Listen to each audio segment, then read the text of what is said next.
Bonjour, je m'appelle Laurie Scheiken et tu écoutes Respire avec moi. Pour trouver tous nos épisodes, pour communiquer avec nous et pour savoir comment vous pouvez supporter Respire avec moi, visitez notre site web respireavecmoi.com.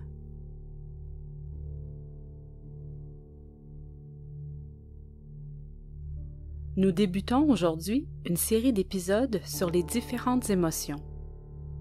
Avec cette série, je veux t'expliquer à quoi sert chacune de ces émotions et quoi faire lorsqu'elles se présentent. Dans cet épisode, nous allons parler de la colère. C'est une émotion souvent désagréable, mais ce n'est pas une mauvaise émotion. La colère est importante pour tous les êtres humains. Si tu as choisi d'écouter cet épisode, c'est peut-être que tu te sens en colère en ce moment. Il s'est passé quelque chose de difficile, de frustrant pour toi et ta colère est montée. Peut-être que tu as envie de crier, de lancer un objet, de frapper un mur ou de pousser un ami. C'est une bonne idée d'écouter cet enregistrement plutôt qu'avoir des comportements qui viennent de ta colère. Je te félicite d'être ici en ce moment, car ce n'est pas facile de s'arrêter quand on est en colère. Tu as le droit d'être en colère. Certaines personnes disent que la colère est mauvaise, mais ce n'est pas vrai. La colère est une émotion importante qui peut t'aider à défendre tes droits en te donnant plein d'énergie. On a tous le droit de ressentir de la colère et de l'exprimer. Par contre, il faut faire attention à comment on exprime cette colère. Généralement, quand on est en colère, notre corps se prépare à fuir ou à combattre puisque la situation frustrante entraîne du stress. Nous allons faire un petit exercice pour calmer l'intensité de ta colère, pour te permettre de l'exprimer sans blesser les gens avec tes paroles ou avec tes gestes. Installe-toi confortablement et observe ce qui se passe dans ton corps. Si tu es fâché, il est possible que tu sentes la colère dans ton corps en ce moment. Allons voir ce qui se passe.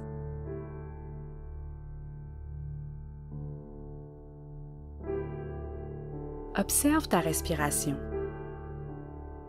Est-ce qu'elle est rapide ou lente en ce moment? Observe ce qui se passe à l'intérieur de toi.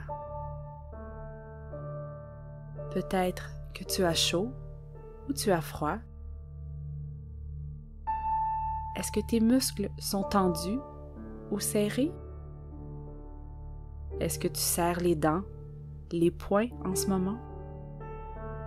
Peut-être que ça tremble. Tu as peut-être envie de pleurer ou tu peux avoir mal au ventre. Toutes ces sensations sont normales.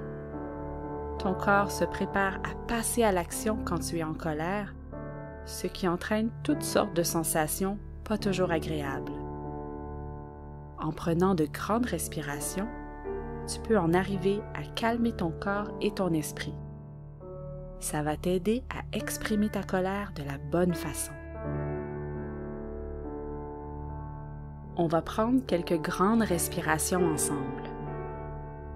Tu peux même soupirer bien fort pour relâcher toute cette tension. Fais-le avec moi, on va le faire 5 fois.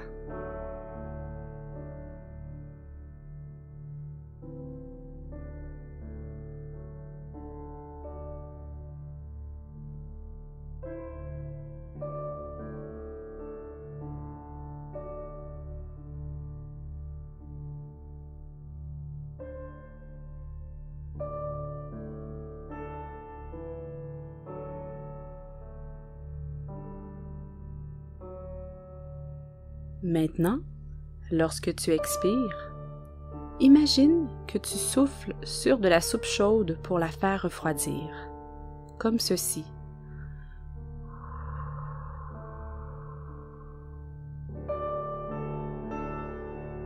Tu peux même souffler sur ta main si c'est aidant pour toi.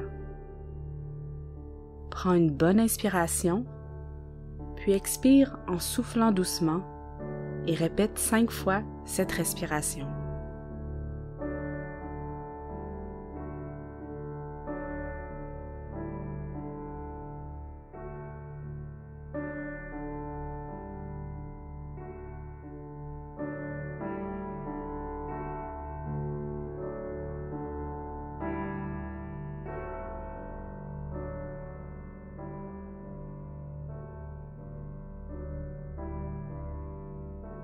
Retourne voir ce qui se passe dans ton corps. Peut-être que c'est plus calme et confortable en ce moment. Observe bien ce qui se passe partout dans ton corps.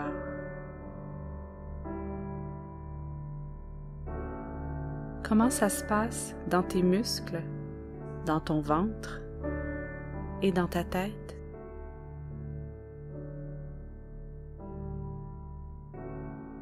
Peut-être que ta colère est partie. C'est aussi normal si ta colère est encore présente. Si tu te sens maintenant plus calme, tu peux exprimer ta colère sans blesser l'autre avec tes mots ou avec tes gestes. Tu peux commencer ta phrase en disant « Je suis très fâché parce que… » et tu expliques ce qui t'a fâché. Même quand on est en colère, c'est important de bien choisir ses mots pour parler avec respect. Bravo d'avoir fait cet effort pour calmer ta colère. Rappelle-toi que c'est normal pour tous les êtres humains, les garçons et les filles, de ressentir de la colère. Il faut simplement apprendre à l'exprimer de la bonne façon. Merci d'avoir passé ce temps avec moi et continue ta belle pratique.